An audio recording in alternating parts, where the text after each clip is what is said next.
Romance scene வரும்போது directors நிறையா என்கிட்ட மெனக்கெடுவாங்க. இன்னைக்கு வரைக்கும் எனக்கு எங்கள் அப்பா மேலே ஒரு பயம் இருக்குது. அது ஒரு மரியாதை கலந்த பயம். நான் ஒரு 2-3 இயர்ஸ் பிஃபோர்லாம் வந்து இரவுக்காயிரம் கண்கள் K13 பண்ண டைம்லலாம் நான் கம்ஃபர்ட்டாக இருக்கிற சேஃப் ஜோன் அதுலேயே நான் போயிட்டு இருந்தேன். அஜய் சார் எப்படி உங்ககிட்ட பெர்ஃபார்மன்ஸ் வைஸ் வாங்குற அவர் பண்ணுறத மானிட்டரில் பார்த்துட்டு எங்களுக்கு நாங்கள் பண்ணது கம்மியாகவே தெரியும். அவருக்குள்ள ஆக்சுவலாக ஒரு சூப்பர் ஆக்டர் இருக்காங்க. நான் நிறையா தடவை சில ரிசல்ட்ஸுக்கு அப்புறம்லாம் டிமாண்டியோட ஃபர்ஸ்ட் பார்ட் பப்ளிக் ரிவ்யூ எடுத்து பார்த்து சந்தோஷப்பட்டிருக்கேன்.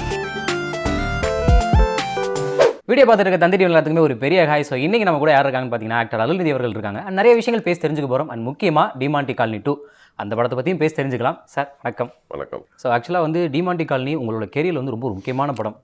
கிட்டத்தட்ட ஒரு 9 வருஷம் கழிச்சு இந்த ஒரு சீக்வல் வருது. அது என்ன காரணம்? இத்தனை வருஷம் கேப், அது என்ன ரீசன் சார்? அது இல்லை, நான் அஜய் கிட்ட வந்து ஃபஸ்ட் பார்ட் ஹிட் ஆனோடனே நான் வந்து அவர் இமேகா நொடிகள் ஸ்டார்ட் பண்ணுறதுக்கு முன்னாடியே பார்ட் 2 ஸ்டார்ட் பண்ணலாம் அப்படின்னு சொன்னேன். ஓகே.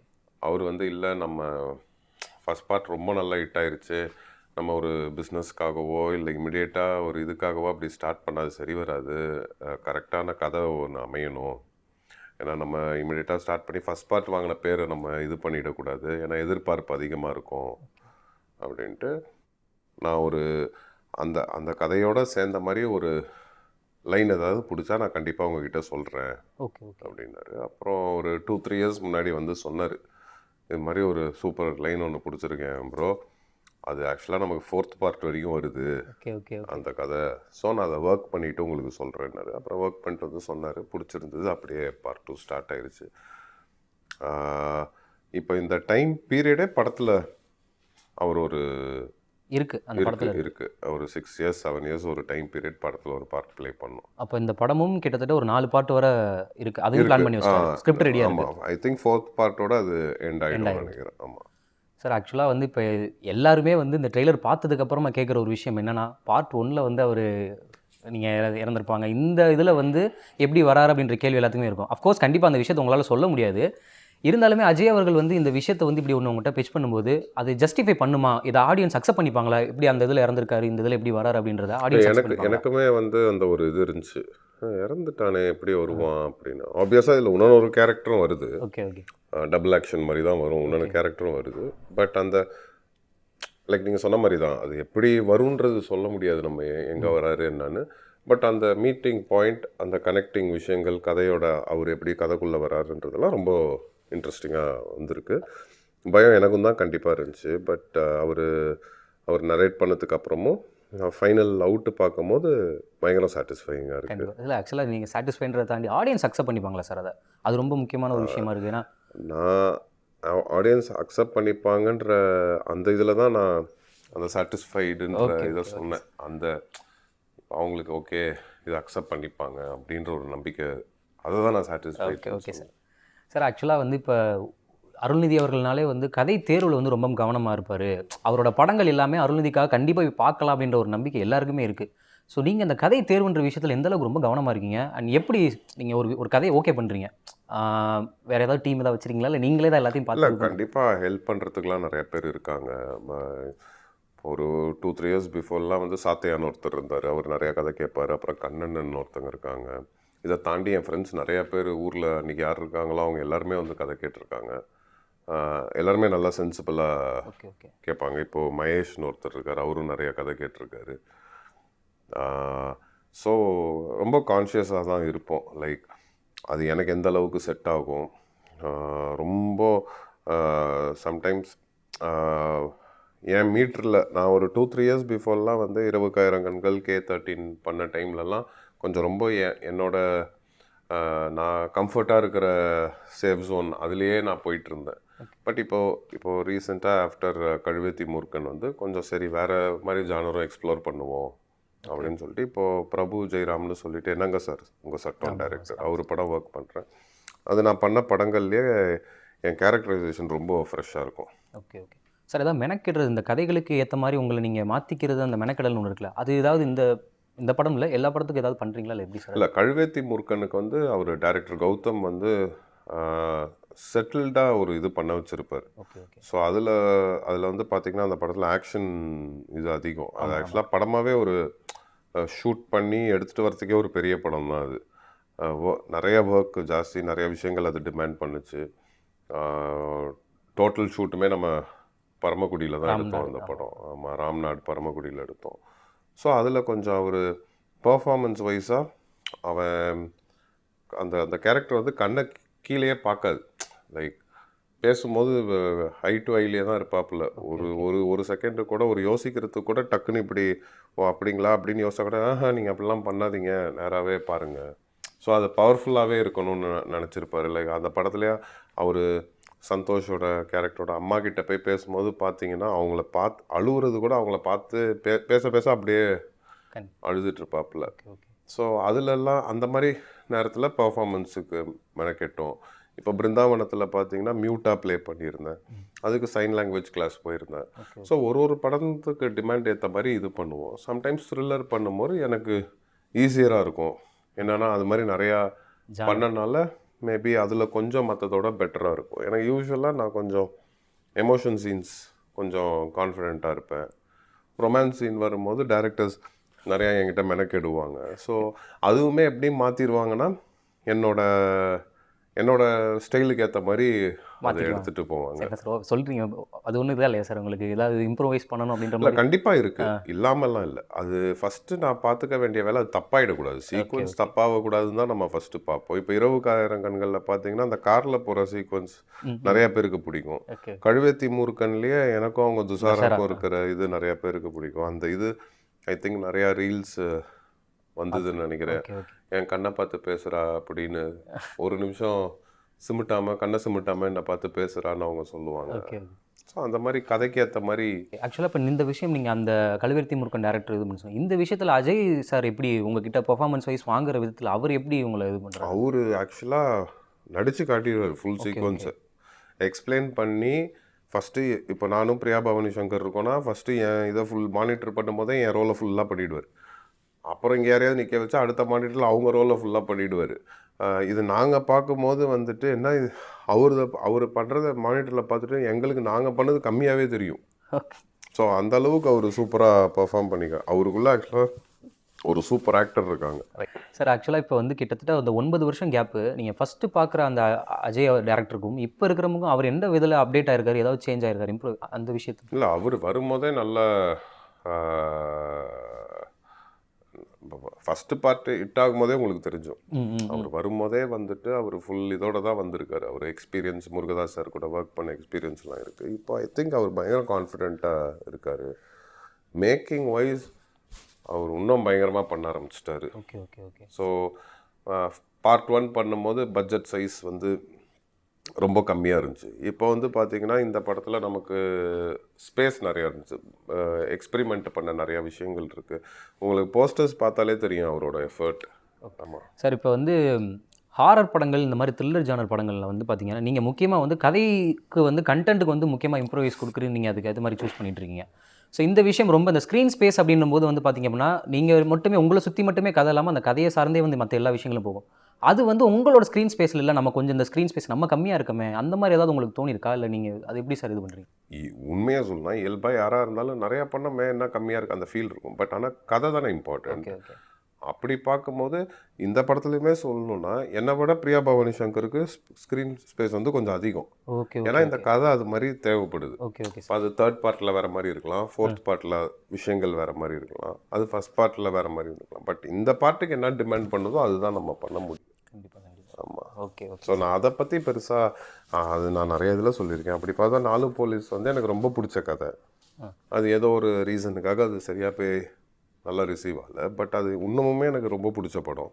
அதில் வந்து பார்த்திங்கன்னா சிங்கம் புலியான தான் ஹீரோ மாதிரியே இருப்பார் அந்த படத்தில். ஆமாம் சார். Okay sir. இப்போ நீங்கள் இது வந்து பர்சனலாக நம்ம கேட்குற விஷயம், அருள்நிதி அவர்கள் வேறு ஏதாவது விஷயத்துக்கு பயப்படுவீங்களா? ரொம்ப பயப்படுற விஷயம் ஹாரர் ஜானர்னால இந்த ஒரு கேள்வி.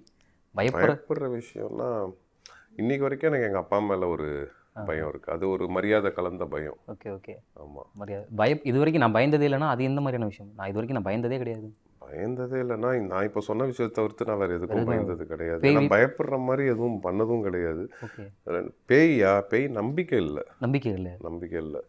ஆனால் ஒரு தனி இதில் போய் இருட்டில் போய் விட்டிங்கன்னா அது கண்டிப்பாக அது பயப்பட தான் செய்வேன். இப்போ இங்கே வீராப்பா சொல்லிடலாம். ஆ ஆ பட் ஆனால் அப்படி ஒரு சூழ்நிலை வந்தால் உள்ளுக்குள்ளே லைட்டாக அங்கேருந்து எஸ்கேப் ஆகிறதுக்கான வழி தெரியும். பட் ஆனால் உள்ளுக்குள்ளே ஒரு ஓகே ஓகே பயம் இருந்துட்டு தான் இருக்கும். சார் இவரை பற்றி கண்டிப்பாக பேசியே ஆகணும் சார். சாம் சிஎஸ் அவர்கள் அவர் இப்போ உங்களோட படத்தில் இந்த மாதிரி பண்ணுறாங்க. அவர் ஒரு அண்டர்ரேட்டடான மியூசிக் டேரக்டர் அப்படின்றது நிறைய விஷயங்களை வந்து பிச் பண்ணிட்டு இருக்காங்க. நிறைய பேர் பேசிகிட்டு இருக்காங்க.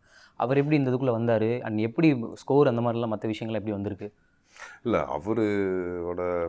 அவர் இப்போது ட்ரெய்லர் வரும்போதே எப்படி ஒரு மேக்கிங்கும் படத்தோட அந்த ட்ரெய்லர் மூடை நிறைய பேருக்கு போய் பிடிச்சதோ அதுக்கு ஈக்குவலாக சாம் சிஎஸை பற்றி நிறைய பேர் பேசுனாங்க. மியூசிக் பயங்கரமாக பண்ணிட்டாரு அப்படின்னு நிறைய பேர் ட்வீட் கூட பண்ணியிருந்தாங்க ஸ்பெசிஃபிக்காக ஒரு மியூசிக்கை பற்றி.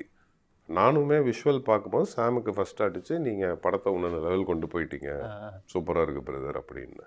சார் ஆக்சுவலாக வந்து இப்போ தேட்டரில் வந்து படங்கள் ரிலீஸ் ஆகும்போது மக்கள் அதை கொண்டாடுறதுன்றது வேறு, அது ஓடிடியில் வந்ததுக்கப்புறமா அதை வந்து கொண்டாடுறதுன்னு வேறு. ஏன்னா ஃபஸ்ட்டு வரும்போது படங்கள் வரும்போது பெருசாக அதை பற்றி விமர்சனங்களோ ரொம்ப ஒரு மாதிரி கலவையான விமர்சனங்கள் வருது. ஆனால் ஓடிடியில் வந்ததுக்கப்புறமா அதோட பாயிண்ட் ஆஃப் வியூ அப்படியே கம்ப்ளீட்டாக மாறிடுது சார். அது எப்படி சார் பார்க்குறீங்க? இல்லை நான் அது கழுவேத்தி மூர்க்கன்லேயே நான் அது ஃபீல் பண்ணேன். சமீப காலத்தில் என் படங்களில் நான் அதிகமாக எக்ஸ்பெக்ட் பண்ண படம் கழுவேத்தி மூர்க்கன். நான் அது கதை கேட்கும் போதே இந்த படம் கண்டிப்பாக, ஏன்னா ரொம்ப நாளுக்கு அப்புறம் வில்லேஜ் பேஸில் பண்ணும்போது இந்த படம் கண்டிப்பாக சக்ஸஸ் ஆகும் அப்படின்ற ஒரு நம்பிக்கையிலே நான் ஸ்டார்ட் பண்ணேன். அந்த படம் என்கிட்ட கொண்டு வந்தது சக்தி சார் கொண்டு வந்தார். இனிஷியலாக அவர் ப்ரொடியூஸ் பண்ண வேண்டியதாக இருந்துச்சு. அப்புறம் லேட்டர் அம்பேத் சார் பண்ணார். சக்தி சாருமே வந்துட்டு சக்தி சினிமா சொல்கிறேன். சக்தி சாருமே வந்து ரொம்ப கான்ஃபிடெண்ட்டாக இருந்தார். நான் அது போஸ்ட் ரிலீஸ் என்ன தான் அவர் அந்த படம் அதுக்கப்புறம் ப்ரொடியூஸ் பண்ணலன்னா கூட நான் அவர்கிட்ட அதை பற்றியான ஸ்டில்ஸ் எல்லாமே ஷேர் பண்ணிகிட்டு இருந்தேன். அவருமே அப்பப்போ ஐடியா கொடுப்பார், இந்த மாதிரி பண்ணுங்க அப்படிலாம் சொல்லுவார். போஸ்ட் ரிலீஸ் சொல்கிறேன், பர்சனலாக என்கிட்ட சொல்லுவார். அவருமே ரொம்ப எக்ஸ்பெக்ட் பண்ணார். அவருமே ஒரு ட்வீட்டே போட்டார், நானே ரொம்ப எதிர்பார்த்துட்ருக்கிற படம். அதே மாதிரி ரிலீஸ் ஆகிறதுக்கு முன்னாடி நிறையா பேர் என்கிட்ட வந்துட்டு என்ன படம் ரொம்ப நல்லா வந்திருக்காமே சொல்கிறாங்க. அப்போ நான் ரொம்ப கான்ஃபிடெண்ட்டாக இருந்தேன். இவ்வளோ பேர் சொல்கிறாங்கன்னா கண்டிப்பாக எனக்குமே படம் அவுட்டு பார்க்கும்போது எனக்குமே ரொம்ப பிடிச்சிருந்தது. ரொம்ப சூப்பராக. ஆமாம், ரொம்ப பிடிச்சிருந்தது. எல்லாருமே கான்ஃபிடெண்ட்டாக இருந்தோம். பட் மேபி ரிலீஸ் டைமாக என்னன்னு தெரியல. அப்போவும் அந்த படம் வந்து நல்லா தான் ரிசீவ் ஆச்சு. சில கருத்துக்கள் சிலர் அது ஏற்றுக்காமல் இருந்திருக்கலாம். பட் போஸ்ட் ரிலீஸ் நீங்கள் சொன்ன மாதிரி அமேசானில் அது ஓடிடியில் வரும்போது நிறைய பேர் அது சூப்பராக இருக்குன்னாங்க. அப்போ நான் வந்து இது தேட்டரில் நடந்திருக்கணும் இந்த மேஜிக் அப்படின்னு நினச்சேன். ஆமாம். Okay sir. சார் ஆக்சுவலாக இப்போ உங்களோட கெரியரில் கிட்டத்தட்ட ஒரு கம்மியான படங்கள் பண்ணியிருக்கீங்க. பட் புதுமுக டேரக்டர்ஸ் வந்து அதிகமாக வந்து வர்றாங்க. எந்த ஒரு நம்பிக்கையில் அவங்க நீங்கள் ஓகே பண்ணுறீங்க? அது எப்படி அதை நீங்கள் இது பண்ணுறீங்க? எல்லாமே ஸ்கிரிப்ட் தானே. எல்லாமே ஸ்கிரிப்ட் தான். இல்லை, ஏன்னா உங்களை ஒரு சாட்டிஸ்ஃபை பண்ணுற அந்த கதையில் வந்து இந்த விஷயம் என்ன சாட்டிஸ்ஃபை பண்ணுச்சுன்னா எனக்கு ஓகே, இல்லை எனக்கு இந்த மாதிரி ஒரு சில விஷயங்கள் எனக்குன்னு வைக்கணும் அந்த மாதிரி ஏதாவது இருக்கா? இல்லை நீங்கள் வந்து ஓகே எனக்கு கதை நல்லா இல்லை, கதை கேட்கும் போதே நமக்கு தெரிஞ்சிடும். K13 எனக்கு அவர் ஃபஸ்ட்டு 15 மினிட்ஸ் சொல்லும் போதே எனக்கு ரொம்ப பிடிச்சிருந்தது. இது டிஃப்ரெண்ட் அட்டம்ப்டாக இருக்கும் அப்படின்னு. ஸோ கேட்கும் போதே நமக்கு அந்த எக்ஸைட்மெண்ட் வந்துடும். இப்போ டிமாண்டியே நான் நிறையா கதை கேட்டுட்டு எதுவுமே எனக்கு செட் ஆகாத போது, அப்புறம் ரொம்ப நாள் முன்னாடி ஒரு நண்பர் இது மாதிரி அஜய் என்ன பார்க்கணுன்னு சொன்னப்போ அஜய் நம்பரை நான் ஒரு 3 மாதத்துக்கு அப்புறம் திருப்பி தேடி நீங்கள் ஃப்ரீயாக இருக்கீங்களா, இல்லை ஏதாவது கமிட் ஆகிட்டீங்களான்னு, இல்லை வந்து கதை சொல்கிறேன்னாரு. அப்போவே ஃபஸ்ட் பார்ட்டில் வந்துட்டு அந்த டிமாண்டியோட போர்ஷன் வரும்ல, அந்த வீடு எரிப்பாங்க, வெடியும், ஊர் மக்கள்லாம் உள்ளே வருவோம். அதை வந்து அவர் ஃபஸ்ட்டு ஓப்பனிங் சீனாக வச்சுருந்தார் இந்த படத்தில். First part. Okay sir. First பார்ட்டில். ஸோ அதுதான் ஓப்பனிங் சீனாகவே இருந்துச்சு. அந்த சீனை ஒரு 15 மினிட்ஸ் சொல்லும் போதே இது பயங்கரமாக இருக்குன்னு இமிடியேட்டாக கேட்டோம். ஸோ இந்த மாதிரி தான் நடக்கும். அது ஸ்கிரிப்ட் தான் நமக்கு மெயின். சார் ஆக்சுவலாக வந்து இப்போ படம் ரிவ்யூ வந்ததுக்கப்புறமா அது இன்கேஸ் இந்த படம் இல்லாமல் ஒரு ஜென்ரலாக வந்து நீங்கள் ஒரு படம் பண்ணுறீங்க, அந்த படம் ரிவ்யூ வந்ததுக்கப்புறமா இன்கேஸ் ஒரு மாதிரி கொஞ்சம் கலவையான விமர்சனங்கள் வருது அப்படின்ற பட்சத்தில் உங்களோட மனநிலை அன்றைக்கி என்னவாக இருக்கும்? உங்களை நீங்களே என்ன சொல்லிப்பீங்க நீங்கள்? நான் நிறையா தடவை சில ரிசல்ட்ஸுக்கு அப்புறம்லாம் டிமாண்டியோட ஃபஸ்ட் பார்ட் பப்ளிக் ரிவ்யூ எடுத்து பார்த்து சந்தோஷப்பட்டுருக்கேன். என்ன வேற எந்த படம் டவுனாக இருக்கும் போதெல்லாம் அதை பார்ப்பேன். Okay sir. என்ன சார் அது ரீசன்னா என்னைக்கு நான் வந்து ஸ்பெசிஃபிக்காக ரிசல்ட்டு வந்து இப்போ நான் உங்ககிட்ட ஆல்ரெடி சொன்னேன், நம்ம கான்ஃபிடென்ட்டாக இருப்போம், ரிலீஸ் வரைக்கும் நம்ம கான்ஃபிடென்ட்டாக இருப்போம், அடுத்த நாள் அது என்ன வேணால் ஆகலாம். எனக்கு ஒரு நல்ல விஷயம் என்னன்னா, நான் எப்படி அதை பார்க்குறேன்னா, ஏதோ விதத்தில் ஒரு குறிப்பிட்ட ஆடியன்ஸ் அந்த படத்தை விட்டு கொடுக்காம இருந்திருக்காங்க. இது நல்ல படமாக இருக்குது, இந்த படம் நல்லா போயிருக்கலாம், அது வந்து எனக்கு ஒரு சப்போர்ட் கொடுக்கும். இப்போ K13 வந்து தேட்டரில் வந்து அந்த படத்தோட பட்ஜெட்டுக்கான அளவுக்கு அந்த படம் ஆக்சுவலாக நல்லா தான் பண்ணுச்சு. ஓகேங்களா? அது நிறைய பேருக்கு நீங்கள் சொன்ன மாதிரி மிக்ஸ்டு ரிவ்யூ இருக்கலாம். ஆனால் சிலருக்கு அந்த படம் ரொம்ப பிடிச்சி அந்த இடத்துல வந்து என்னன்னா, இல்லை இது அட்டெம்ப்டாக புதுசாக இருந்துச்சுன்னும் போது அது ஒரு சாட்டிஸ்ஃபேக்ஷன் எனக்கு தரும். ஓகே, மேபி இதே அட்டெம்ப்டை நம்ம நெக்ஸ்ட் டைம் இந்த மாதிரி மிக்ஸ்ட் ரிவ்யூஸ் ஆகாத அளவுக்கு ஒரு பெட்டராக கொடுக்கலாம் அப்படின்னு. நான் இந்த டிமாண்டி ரிவ்யூ எதுக்கு சொன்னேன்னா, நான் நடுவில் ரொம்ப நாளுக்கு அப்புறம் அதிக சக்ஸஸ் பார்த்த படம் அது. ஒரு மௌனகுரு ஹிட் ஆனதுக்கு அப்புறம் திருப்பி அட்டெம்ப்டாக நிறையா படம் பண்ணுறாரு, ஆனால் சிலது வந்து கமர்ஷியலாக எப்படி சக்ஸஸ் ஆச்சுன்னு தெரியலன்னும் போது ஒரு மௌனகுரு ஹிட்டுக்கு அப்புறம் ஒரு 4 வருஷத்துக்கு அப்புறம் 15 டிமாண்டி வந்து ஹிட்டாச்சு. ஸோ அதோட ரிவ்யூஸ்லாம் நான் எடுத்து பப்ளிக் ரிவ்யூலாம் வந்து பயங்கரமாக இருக்குது, செமையாக இருக்குன்னும் போது அதை போய் பார்ப்பேன். சேடாக இருக்குமாப்பா, இந்த மாதிரி ஒரு படம் திருப்பி பண்ணிடணும் அப்படின்னு. இன்றைக்கி அது நிறைவேறிச்சு சார். ரீசெண்டாக இருக்கிற ஒரு சில டாக் என்னென்னு கேட்டிங்கன்னா, இந்த பாட்டு படங்கள்லாம் வந்தாலே சரியாக போகிறதில்ல அப்படின்ற மாதிரியான ஒரு சில டாக்ஸ் வந்து எல்லாரும் முன்னாடி வைக்கிறாங்க. அதை நீங்கள் எப்படி சார் பார்க்குறீங்க? இல்லை, அது என்ன சொல்கிறது, ஆடியன்ஸோட படங்களும் இருக்குது, பார்ட் 2 ஹிட்டான படங்களும் இருக்குது. இப்போ கண்டிப்பாக பார்ட் 2 படம்னும் போது அந்த படம் நம்ம போஸ்டர் ரிலீஸ் பண்ணும்போதே அந்த படத்துக்கு ஒரு ஹைப் கிடச்சிரும். ஸோ கண்டிப்பாக பார்ட் 1 விட அந்த 2க்கான ஓப்பனிங் பெருசாக இருக்கும். ஸோ எதிர்பார்ப்பு கன்ஃபார்மாக இருக்கும். இப்போ உங்களுக்கே இப்போ இந்த பார்ட் 2 நம்ம போகும்போது நீங்கள் என்ன கேட்டீங்க, ஸ்ரீனி கேரக்டர் இருக்குது, இது என்ன ஆகும், இப்போ வந்து அது என்ன ஆகுன்றது நல்லா வந்து ஆகணும். கண்டிப்பாக அது நல்லா வந்திருக்குன்றது எங்களோட நம்பிக்கை. ஸோ இப்போ அது ஒர்க் அவுட் ஆனாலே இது ஒர்க் அவுட் ஆகிடும். நான் அதே மாதிரி வந்து நான் என் படத்தை பற்றி தான் நான் சொல்ல முடியும். இந்த பார்ட் 2ல் நான் என்ன கான்ஃபிடென்ட்டாக இருக்கேன்னா, கனெக்ட் வந்து நல்லா அமைஞ்சிருக்கு. பார்ட் 1க்கும் பார்ட் 2க்கான கனெக்ட் வந்து நல்லா அமைஞ்சிருக்கு. ஸோ அதனால வந்து அந்த கதையோடே வரனால இது பார்ட் 1 என்ன எப்படி உங்களுக்கு வந்து ஒரு சாட்டிஸ்ஃபேக்ஷன் தந்துச்சு. நீங்கள் வெளில வந்தோடனே ஃபஸ்ட் பார்ட் வந்து கண்டிப்பாக ஒரு 1 hour ஒரு மைண்டில் இருந்திருக்கும். 4 பேர் இப்படி போய் மாட்டிக்கிட்டாங்கப்பா, நீங்கள் ஒரு 2 பேர்கிட்ட போய் சொல்லுவீங்க, அதை போய் பாடுறா இப்படி ஒரு படம் வந்திருக்கு, மாட்டிக்கிட்டாங்க. அதே ரிசல்ட் இந்த படம் கொடுக்கணுன்றது என் நம்பிக்கை. அப்படி நீங்களே வந்து இப்போ இந்த டிமாண்டி காலனி 2 பற்றி நீங்களே ஒரு வார்த்தை டிமாண்டி 2 பற்றி தான் நம்ம இவ்வளோ பேசியிருக்கோம். இல்லை, கண்டிப்பாக வந்து எல்லாரையும் சாட்டிஸ்ஃபை பண்ணும். நான் இப்போ உங்ககிட்ட லாஸ்ட்டாக ஒரு ஆன்சர் சொன்ன மாதிரி தான், பார்ட் 1 எப்படி எல்லாரையும் சாட்டிஸ்ஃபை பண்ணி அந்த இதில் வந்து மேக்கிங்காக ரொம்ப நல்லா பண்ணியிருக்காங்க. நான் பார்க்கும்போது எனக்கு மேக்கிங் ரொம்ப பிடிச்சிருந்தது. சவுண்ட் எஃபெக்ட்லாம் ரொம்ப நல்லா இருக்குது. சாம்சியஸோட மியூசிக் வந்து கண்டிப்பாக எல்லாரையும் ஒரு டெரராக வைக்கும் தேட்டரில். ஸோ இப்போ உங்களுக்கான அருள்நிதி அவரோட பிளான் எப்படி இருக்குது? உங்கள் ஃபிலிமோகிராஃபி பிளான் எந்த மாதிரி இருக்குது? எதை நோக்கி நீங்கள் அருள்நிதி பயணிச்சிட்ருக்காரு? இப்போ எனக்கு ஒரு 10 இயர்ஸ்க்கு அப்புறமோ இல்லை 5 இயர்ஸ்க்கு அப்புறமோ எத்தனை வருஷத்துக்கு அப்புறமோ நம்ம பார்க்கும்போது நல்ல படங்களாக பண்ணியிருக்கோன்ற நேம் வந்து ரொம்ப முக்கியன்றது நான் பார்க்குறேன். ரொம்ப நன்றி சார். தேங்க்யூ. செய்திகளை உடனுக்குடன் தெரிந்து கொள்ள உடனே சப்ஸ்கிரைப் பண்ணுங்க.